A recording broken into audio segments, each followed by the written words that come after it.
ત્યારે અમારો પણ પ્રયત્ન એવો જ છે કે અમે જે વિચારધારા મૂકીએ વિચારધારા વધારે ને વધારે મજબૂત થાય અને વિચારધારા મજબૂત કરવા માટે અમે જે સપના જોયા છે કે અમારી પણ શૈક્ષણિક સંસ્થા હોય અને એ શૈક્ષણિક સંસ્થા જેમ અહીંયા મારી જ વિધાનસભામાં સરદાર ધામ છે ત્યાં ખૂબ સારું કામ થાય છે, વિશ્વ આંજણા ધામ બની રહ્યું છે, એમાં પણ આવનારી સમાજની દિશા નક્કી થશે.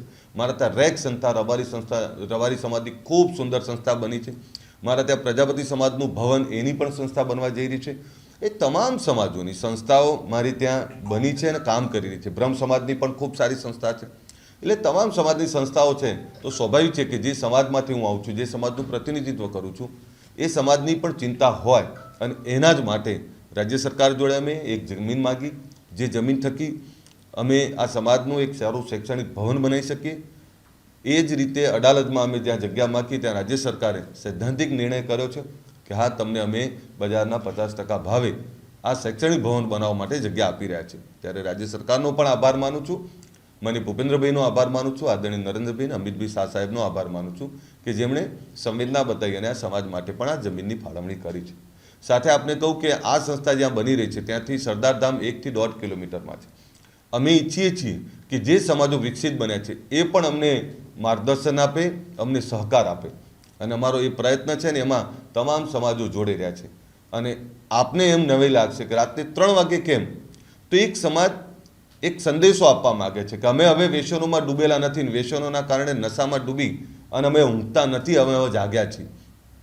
અમે હવે અમારા બાળકોના શૈક્ષણિક ભવિષ્ય માટે ચિંતિત છીએ, અમે ઊંઘ્યા નથી, હવે જાગ્યા છીએ. અમે રોજગારની દિશા પકડી છે, હવે અમે ઊંઘ્યા નથી, અમે જાગ્યા છીએ. એટલે આ સમાજ ક્લિયર સંદેશો આપવા માગે છે કે અમે એક છીએ, એક થઈને તમામ સમાજોની સાથે મળી અને અમે કામ કરવા માગીએ છીએ.